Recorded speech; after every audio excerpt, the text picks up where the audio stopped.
You were here 20 years ago. I'm just curious what your recollections are from that week, that time. Yeah, obviously it's a tragic time in our country's history, and just having been here, the memories are really vivid for me. I can remember so many specific details of the day, and certainly the week and the time to follow, and it just was a really sad time.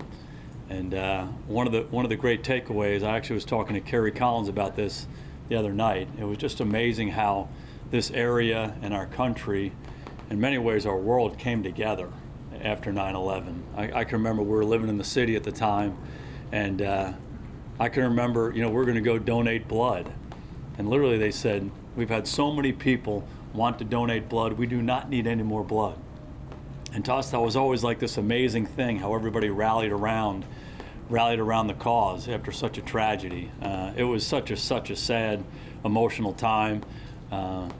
In many ways, I think we felt fortunate as members of this team to be able to try to help the community in some ways. We spent a lot of time at firehouses and visiting police departments and some of the people who lost their dads or their moms. And at least you felt like you were trying to do something. And I thought Allison Stangaby and everybody here, the Giants, did an amazing job connecting us with the community in that regard. So I'll never forget the picture we took after the Kansas City game. I'm sure you guys have seen it. Coach Fossil, it was an emotional time, and it was an important game for us. And somehow, some way, we found a way to beat the Chiefs that day. And I remember after the game, he just brought everybody in and said, just kind of get in the locker room, and we all kind of just got in this picture, and they snapped this picture. And we felt a real burden and a responsibility to have success for this area and for the people who were going through such challenging times. And I thought that moment captured it, where we all kind of came together. It's still one of my favorite pictures I've ever had in football. I have it in my office, I have it at my house.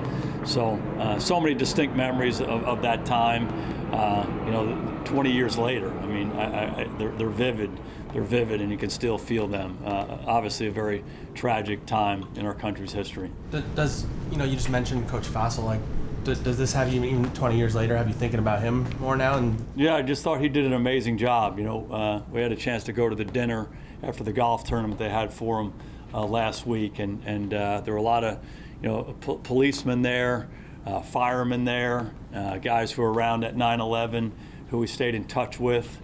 And a big part of the tribute to him was around his leadership in response to that tragedy. So I thought he handled it beautifully, and it was great to see his leadership as a player help this organization, help this community. That's not in the coaching manual, is it? Oh, I don't think it's in anybody's manual. If we all think about that time, I mean, I think everybody, whether it's President Bush or the leaders in our country, the community leaders, just citizens, how do you respond to that? And one of the things when you reflect back on that time, what was amazing is I think we were at our best in our response, how everyone came together. It wasn't about being liberal or conservative. It was about being an American. It was about being a human being. And I thought we did a great job in this area and all across our country rallying around the cause. You mentioned the Chiefs game. The fans passed around firefighters' boots. Were you aware of that? For donations in the stands. And they would put money in. Yeah. I don't know that I was aware of that specifically, but my great takeaway from that experience was Kansas City's a hard place to play, right? For years you go there and it's like, wow, this is a challenging environment. And I remember going out before the game to warm up, and the fans were so warm and welcoming.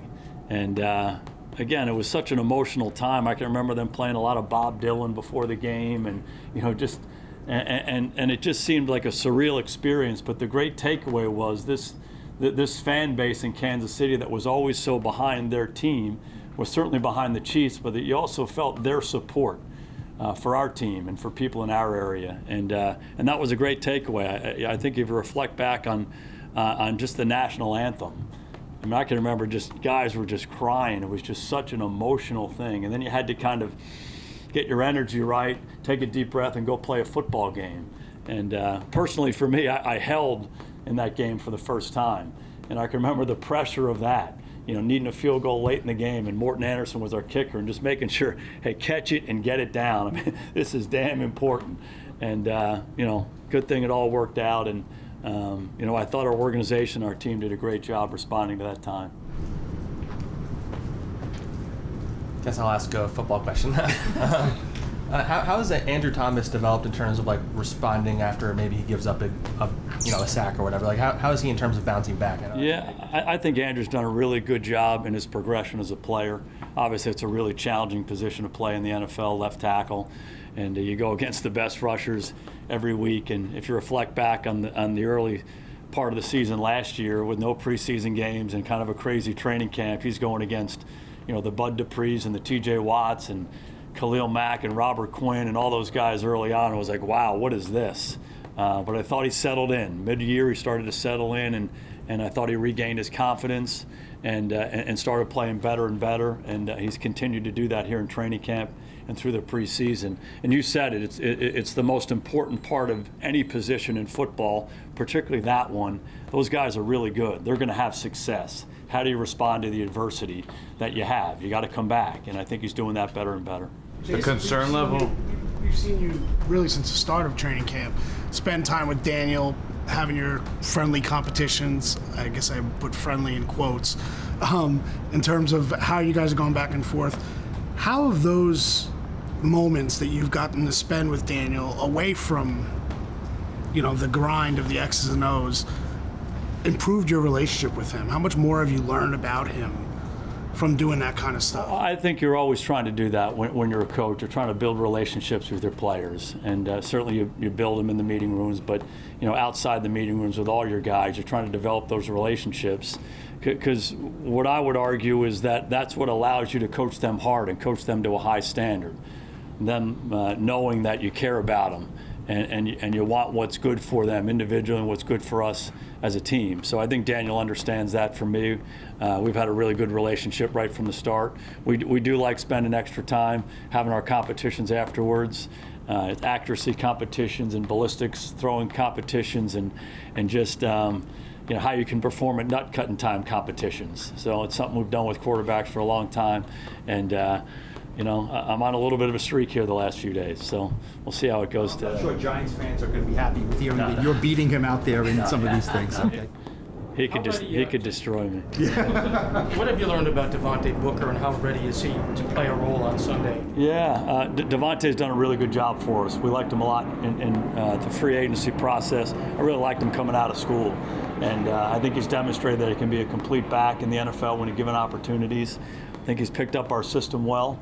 He can certainly run the ball inside and outside. He can pass protect. He can run routes. He can really do anything we ask him to do. So he's off to a good start, and he'll get opportunities as the season goes on. How much different is your offense?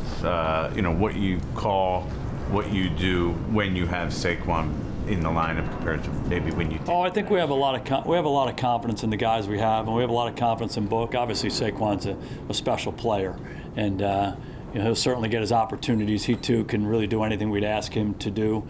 But as a coach, you're constantly trying to put your guys in favorable situations with things they can do, and we feel confident about any guy we put in there. What does it add to have Saquon back? Trust me, I was on the other side with this guy, and he's one of those dynamic players, both in the running game and the passing game, and he's one of those players who can make a 3-yard run and a 4-yard run and a 2-yard run and a 1-yard run, and then he catches a screen and goes for 65 yards. We've lived that, trying to stop him. So it's great to have him on our side. And again, we'll try to give him opportunities. He's worked really, really hard to get back, to come back from a serious injury. He's done a great job, demonstrated great leadership about how you respond to adversity. You see that same Saquon, though? I mean, you've seen that same guy that you said before? Yeah, a lot of confidence in him as a player, and I think he's done a great job to get himself back healthy and 100%.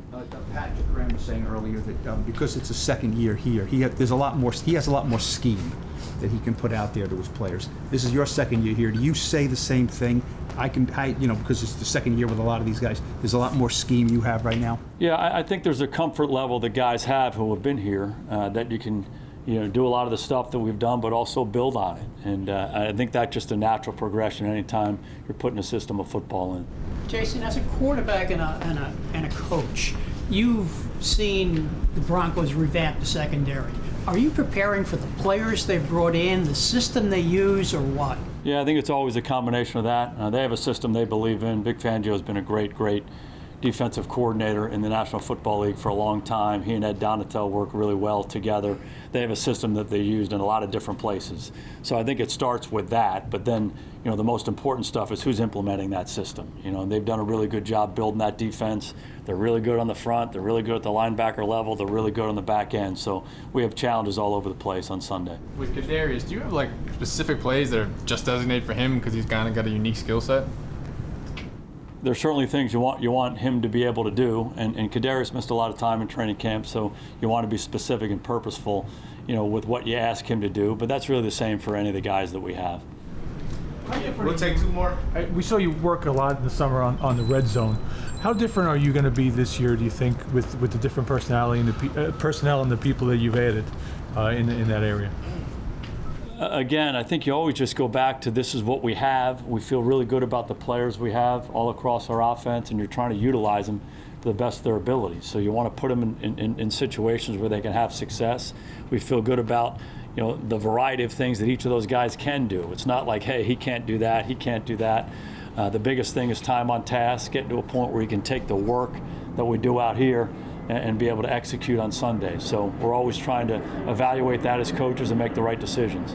Jason, in the offensive line, how much harder does it make it for a unit to gain consistency if you're rotating players in and out versus if you have the same five across? Well, I think like with any position, you want to make sure guys get reps and there's time on task. Obviously, when you're talking about the offensive line, there's a lot of communication between those guys and among that group.